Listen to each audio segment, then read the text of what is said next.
ఈరోజు యువ సంగ్రామ సదస్సు జరగబోతా ఉన్నది. సరూర్ నగర్ ఇండోర్ స్టేడియంలో ఉన్నాం. మనం స్టేజ్ మీద ఉన్నాం. మొత్తం కూడా పూర్తి స్థాయిలో అంతా సిద్ధమైనట్టుగా మనకు కనిపిస్తూ ఉన్నది. మొత్తం ఈ నుంచి ఎక్కడ వర్షానికి ఎండకు ఎలాంటి ఇబ్బంది లేకుండా మొత్తం కూడా స్టేజ్ చేసి దాని తర్వాత మొత్తం పైన కూడా మొత్తం కవర్ చేసేసినటువంటి పరిస్థితి ఉన్నది. ఇక మరి కాసేపట్లో ఇదంతా చూసుకోవచ్చు. పూర్తి స్థాయిలో ఈ గ్రౌండ్ ఇప్పుడు ఇలా ఉన్న గ్రౌండ్ మరి కాసేపట్లో మొత్తం నిండబోతా ఉన్నటువంటి ఆ సిచ్యువేషన్ ఉంది. ఇప్పటికే మనకు చైర్స్ కూడా ఇప్పుడే లారీ వచ్చింది. ఆ చైర్స్ కూడా మనకు ఇప్పుడే ఇక్కడికి స్టేజ్ దగ్గరికి చైర్స్ కూడా తేవడం జరిగింది. అవన్నీ కూడా ఇక్కడ ఒక మీడియా గ్యాలరీ ఏర్పాటు చేసి పూర్తి స్థాయిలో మొత్తం ఎవరికి ఏ ఇబ్బందులు లేకుండా చేసినారు. ఇప్పటికీ ఒకరొకరు నాయకులు ఇక్కడికి బీఆర్ఎస్ పార్టీ నాయకులు, ప్రజెంట్ ఎమ్మెల్సీలు, ఎమ్మెల్యేలు, మాజీ ఎమ్మెల్యేలు, మాజీ మంత్రులు అందరూ కూడా ఇక్కడికి చేరుకోవడం జరుగుతూ ఉన్నది. మరి కొద్దిసేపట్లో ఇదంతా కూడా జనసంద్రంగా మారబోతూ ఉన్నది. వేలాది మంది నిరుద్యోగులు కూడా ఇక్కడికి చేరుకోబోతూ ఉన్నారు. వాళ్ళు పూర్తి స్థాయిలో వాళ్ళు ఏదైతే కాంగ్రెస్ ప్రభుత్వం ఇక్కడి నుంచే ఇదే స్టేజ్ నుంచి ప్రియాంక గాంధీని తీసుకొని వచ్చి ఆ రోజు పిసిసి చీఫ్గా ఉన్నటువంటి రేవంత్ రెడ్డి ప్రియాంక గాంధీని తీసుకొని వచ్చి ఇక్కడి నుంచే యూత్ డిక్లరేషన్ని ప్రకటించడం జరిగింది. ముఖ్యంగా వాళ్ళందరూ కూడా పూర్తి స్థాయిలో 2 లక్షల ఉద్యోగాల విషయంలో కావచ్చు, ఆ తర్వాత యువతకు వాళ్ళు ఇస్తానన్నటువంటి స్కూటీల విషయంలో కావచ్చు, ఆ తర్వాత వాళ్ళకు ల్యాప్టాప్లు కావచ్చు, ఇంకా రాజీవ్ యువ వికాసం కావచ్చు, ఇట్లా అనేక అంశాలు అందులో పొందుపరిచి ఒక మేనిఫెస్టోని రిలీజ్ చేసి దాన్ని రిలీజ్ చేసినటువంటి పరిస్థితి ఇదే స్టేజ్ మీద నుంచి జరిగింది. అది జరిగి దాదాపుగా 2023 మార్చి 8వ తారీఖు రోజు యూత్ డిక్లరేషన్లో భాగంగా వాళ్ళు ప్రకటించినటువంటి సందర్భం ఉన్నది. అయితే ఈరోజు ప్రజెంటు 30 నెలలు గడిచిపోతూ ఉన్నది. ఇంకా కూడా ఎటువంటి మాట నిలబెట్టుకున్నటువంటి దాఖలాలు లేవు. ఒక్క ఉద్యోగం కూడా కాంగ్రెస్ పార్టీ ఇచ్చినటువంటి దాఖలాలు లేవు అని చెప్పి బాజాబ్తా నిరుద్యోగులు, రాష్ట్రం వ్యాప్తంగా ఉన్నటువంటి నిరుద్యోగులు మొత్తం కూడా చెప్తా ఉన్నటువంటి సందర్భం కనిపిస్తూ ఉన్నది.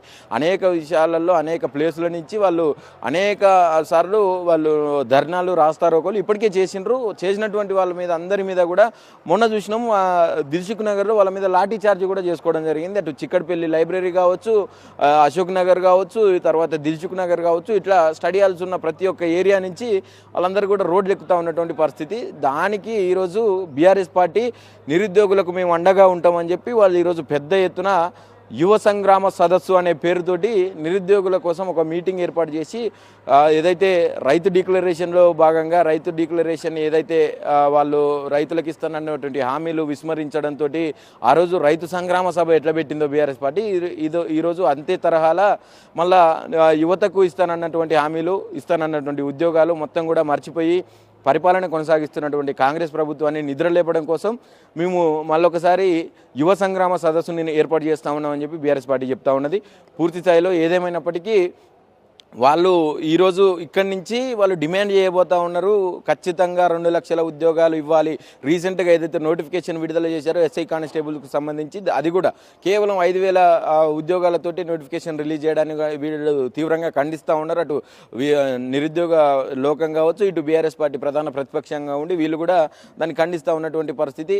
రీసెంట్గా జరిగినటువంటి ఏదైతే లాఠీ చార్జ్ ఉందో దిల్సుఖ్ నగర్లో నిరుద్యోగుల మీద చేసుకున్నటువంటి లాఠీ చార్జీని నిరుద్యోగులు ఎవరైతే దెబ్బలు తిన్నటువంటి నిరుద్యోగులు ఉన్నారో వాళ్ళ దగ్గరికి ఇక్కడ ఉన్నటువంటి స్థానిక ఎమ్మెల్యే సుధీర్ రెడ్డి గారు పోయి పరామర్శించడం జరిగింది. ఆ స్టేషన్ నుంచి వాళ్ళని తీసుకురావడం జరిగింది. ఇవన్నీ కూడా చేస్తూ ఉన్నటువంటి సందర్భం. పూర్తి స్థాయిలో ఇప్పటికే కాంగ్రెస్ పార్టీ మీద వ్యతిరేకత ఉన్నది. అటు రైతుల విషయంలో కావచ్చు, ఇటు నిరుద్యోగుల విషయంలో కావచ్చు, అన్ని రంగాలలో వాళ్ళు మోసం చేస్తూ ఉన్నారు, అన్ని వర్గాలకు కూడా అన్యాయం చేస్తూ ఉన్నారని చెప్పి కూడా చెప్తా ఉన్నటువంటి సందర్భం కనిపిస్తూ ఉన్నది. అందరూ కూడా ప్రజలు ఎవరైతే ఉన్నారో వాళ్ళందరూ కూడా తీవ్ర వ్యతిరేకతతోటి ఇక్కడ కాంగ్రెస్ ప్రభుత్వం మీద ఉన్నారు అని చెప్పి ఇప్పటికే మనకు క్లియర్గా అర్థమవుతా ఉన్నది. ఎందుకంటే వాళ్ళు చేస్తూ ఉన్నటువంటి పనుల వల్ల, వాళ్ళు నిర్వహిస్తూ ఉన్నటువంటి కార్యక్రమాల వల్ల వాళ్ళన్నీ కూడా పూర్తిగా ప్రజా వ్యతిరేక శక్తులుగా మారుతూ ఉన్నారని చెప్పి కొంతమంది మేధావులు మాట్లాడుతూ ఉన్నటువంటి సందర్భం కనిపిస్తూ ఉన్నది. ఏదేమైనప్పటికీ ఇక మరి కాసేపట్లో ఈ స్టేజ్ మొత్తం కూడా అధికారులతో, మన నాయకులతోటి, మాజీ ఎమ్మెల్యేలతోటి, ఇక్కడ ఉన్నటువంటి స్థానిక ఎమ్మెల్యేలతోటి అందరితోటి కూడా నిండిపోయి ఇదంతా రాష్ట్ర క్యాడర్ మొత్తం కూడా ఇక్కడ మనకు నిండిపోయి కనబడుతుంది. ఇంకా మరి కొద్దిసేపట్లోనే ఇక్కడ స్టార్ట్ కాబోతా ఉన్నది. పూర్తి స్థాయిలో ఈ గ్రౌండ్ అంతా కూడా వేలాది మంది, లక్షలాది మంది నిరుద్యోగులు, రాష్ట్ర వ్యాప్తంగా ఉన్నటువంటి నిరుద్యోగులు కూడా తరలి వస్తూ ఉన్నారని చెప్పి ఇప్పటికే మనకు వినిపిస్తూ ఉన్నది. నిన్న కూడా చూసినాం కొంత పర్మిషన్ విషయంలో అవకతవకలు జరిగినా కూడా, అటు ఇటు చేసినా కూడా ఈరోజు ఖచ్చితంగా సభ పెట్టి తీరుతామని చెప్పి మాట నిలబెట్టుకుంటా ఉన్నటువంటి వైనం మనకి ఇలా కనిపిస్తూ ఉన్నది బీఆర్ఎస్ పార్టీ నుండి. అయితే వచ్చినటువంటి వాళ్ళకి ఎవరికి ఏమి ఇబ్బందులు లేకుండా అక్కడ పూర్తి స్థాయిలో ఇక్కడ ఇప్పటికే చూస్తూ ఉన్నాం ఎల్సిడి బాక్సులు ఇవన్నీ కూడా మనకు కనిపిస్తూ ఉన్నాయి. వచ్చినటువంటి వాళ్ళకి ఎవరికి ఏ ఇబ్బంది జరగకుండా మొబైల్ టాయిలెట్స్ కావచ్చు, పార్కింగ్కి సపరేట్ ప్లేస్ కావచ్చు, ఫైర్ యాక్సిడెంట్కి సంబంధించినటువంటి ఫైర్ స్టేషన్ నుంచి కూడా పర్మిషన్లు తెచ్చుకొని ఇట్లా అనేక రంగాల నుంచి పర్మిషన్లు తెచ్చుకొని అన్ని సమకాలికంగా ఉంచుకొని ఈరోజు పెద్ద ఎత్తున ప్రోగ్రాం నిర్వహిస్తూ ఉన్నటువంటి సందర్భం కనిపిస్తూ ఉన్నది. అది పెద్ద ఎత్తున జరగబోయే మరి ఈ ప్రోగ్రాంకి ఎంతమంది వస్తారు ఏందనేది కూడా ఇప్పటికీ కొంతమంది అంచనాలు వేస్తూ ఉన్నారు. దాదాపుగా 1,00,000 మంది రావచ్చు, లక్షల మంది ఇక్కడికి తరలి వస్తారు. ఎందుకంటే నిరుద్యోగ సమస్య అనేది చాలా పెద్ద ఎత్తున 2 సంవత్సరాల నుంచి కొనసాగుతుంది కాబట్టి ఖచ్చితంగా వాళ్ళందరూ కూడా ఇక్కడికి చేరుకుంటారు అని చెప్పి బీఆర్ఎస్ పార్టీ చాలా బలంగా నమ్ముతూ ఉన్నది. ఎందుకంటే ఇది మా పార్టీ సభ కాదు, ఇదంతా కేవలం నిరుద్యోగుల కోసం పెడతా ఉన్నటువంటి సభ, వాళ్ళే దీన్ని విజయవంతం చేస్తారని చెప్పి బీఆర్ఎస్ పార్టీ ఇప్పటికే నమ్ముతూ ఉన్నది. ఇప్పటికే మ్యాట్లు అన్నీ కూడా వేసినటువంటి పరిస్థితి, గ్రీన్ మ్యాట్లు మొత్తం కింద ఎవరికి ఎలాంటి ఇబ్బంది లేకుండా మ్యాట్లు కూడా పరిచినటువంటి పరిస్థితి కనిపిస్తూ ఉన్నది. మరికొద్దిసేపట్లో చైర్లు కూడా ఎంత స్ప్రెడ్ చేసి మనకు అక్కడ కనిపిస్తూ ఉన్నాయి. కూర్చున్న వాళ్ళ కోసం అక్కడ ఆ లాస్ట్లో వైట్ చైర్లు తెచ్చి కొంత విఐపీలు కావచ్చు, మీడియా గ్యాలరీ కావచ్చు, వీళ్ళందరికీ కూడా సపరేట్ చైర్లు తెచ్చేసినటువంటి సందర్భం కనిపిస్తూ ఉన్నది. పూర్తి స్థాయిలో స్టేజ్ మీద కూడా ఎక్కువగా నిరుద్యోగులకు అవకాశం ఇచ్చి వాళ్ళతోనే మాట్లాడించే పరిస్థితి ఉన్నది అని చెప్పి కూడా కొంత వినబడతా ఉన్నది. ఇప్పటికే మరి ఏర్పాట్లు దాదాపుగా అన్నీ పూర్తి అయిపోయినాయి. మొత్తం కేవలం ఇప్పుడు జనాలు రావడానికే సిద్ధంగా ఉన్నటువంటి మనకు ఇది స్టేడియాన్ని మనం చూస్తూ ఉన్నాం. ఏదేమైనప్పటికీ నిజంగా మరి ఏం జరగబోతున్నది, ఈ సభ తర్వాతనైనా మరి కాంగ్రెస్ ప్రభుత్వం కళ్ళు తెరుచుకొని నిజంగా ఇస్తుందా, వీళ్ళకు ఇచ్చినటువంటి హామీలన్నీ కూడా నెరవేరుస్తుందా, ఏంది పరిస్థితి అనేది కూడా కొంత వెయిట్ చేయాల్సినటువంటి అవసరం ఉన్నది. ఎందుకంటే పూర్తి స్థాయిలో నిర్లక్ష్యం చేస్తూ ఉన్నది. నిరుద్యోగులు ఏదైతే కాళ్ళకి బలపం కట్టుకొని ఆ రోజు కాంగ్రెస్ ప్రభుత్వాన్ని గద్దెనెక్కించడం కోసం ఊరు తిరిగి బస్సు యాత్రలు చేసి, పాదయాత్రలు చేసి, అమ్మ అయ్యల కాళ్ళు మొక్కి, అవ్వాతాతల కాళ్ళు మొక్కి ఈరోజు కాంగ్రెస్ ప్రభుత్వాన్ని ఏర్పరచుకొని ఆ కాంగ్రెస్ ప్రభుత్వానికి ఓటేయండి, మీరు వేసే ఒక్క ఓటుతోటి మాకు ఉద్యోగం వస్తుంది, మాకు ఒక ఉద్యోగం వస్తే మన కుటుంబం బాగుపడుతుంది, మనం అందరం బాగుపడతాం, మన జీవితాలు బాగుపడతాయి అని చెప్పి అమ్మ తాతలకు, అమ్మ అయ్యలకు అందరి కాళ్ళు మొక్కి, ఏళ్ళు మొక్కి ఓట్లు వేపించి కాంగ్రెస్ ప్రభుత్వాన్ని గెలిపిస్తే ఈరోజు పూర్తి స్థాయిలో మా మెడలు వంచి, మా మెడల మీద కాళ్ళు పెట్టి తొక్కి ఈరోజు అణిచివేస్తూ ఉన్నదని చెప్పి నిరుద్యోగులు ఇప్పటికే చాలా ఉధృతంగా వాళ్ళు చేస్తూ ఉన్నటువంటి పోరాటాలను చాలా ఉధృతం చేస్తూ ఉన్నటువంటి పరిస్థితి. అయితే దానన్నిటి గురించి కూడా ఈరోజు మాట్లాడి ఖచ్చితంగా ఇక్కడి నుంచి బీఆర్ఎస్ పార్టీ స్టాండ్ తీసుకొని వాళ్ళకు ఉద్యోగాలు వచ్చిందాకా మేము పోరాడతామని చెప్పి కూడా వాళ్ళు స్పష్టం చేస్తూ ఉన్నారు. మరికొద్దిసేపట్లో అందరూ కూడా రీచ్ అయ్యే పరిస్థితి ఉన్నది. దాని తర్వాత కూడా వాళ్ళు మాట్లాడేది మనకు లైవ్ రూపంలో అందించే ప్రయత్నం జరుగుతాం.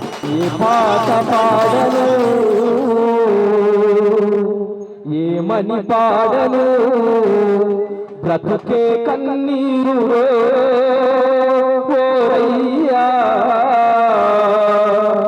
బ్రతుకే కన్నీరురా, ఏ పాట పాడను ఏమని పాడను, ఏ పాట పాడను ఏమని పాడను, బ్రతుకే కన్నీరు ఓరయ్యా, బ్రతుకే కన్నీరురా మాయ్యా, బ్రతుకే కన్నీరురా, ఏ పాట పాడను ఏమని పాడను, బ్రతుకే కన్నీరు ఓరయ్యా, బ్రతుకే కన్నీరురా, మగ బిడ్డనైననని నన్ను మెచ్చుకున్నారు, మగ బిడ్డనైననని నన్ను మెచ్చుకున్నారు, సాధుములమ్మేసి నన్ను చదివించారు, సాధుములమ్మేసి నన్ను చదివించారు, డిగ్రీలు పుచ్చుకొని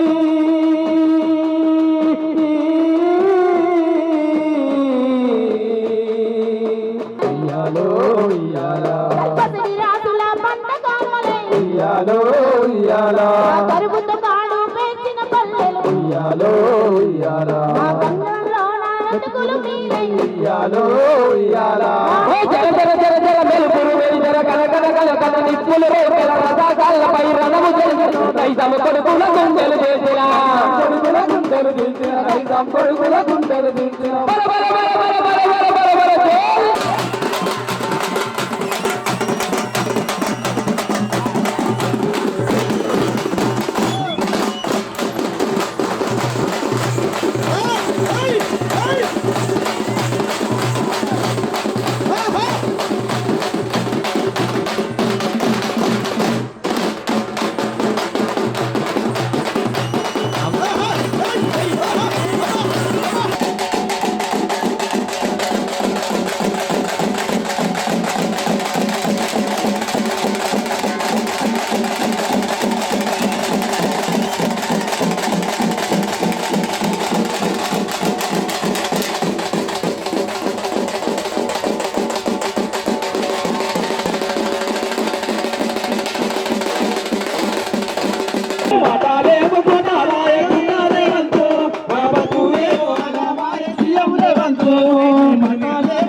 బతుకులేమో ఆగమాయ సీఎం రేవంతు కొలువులు కల్పిస్తా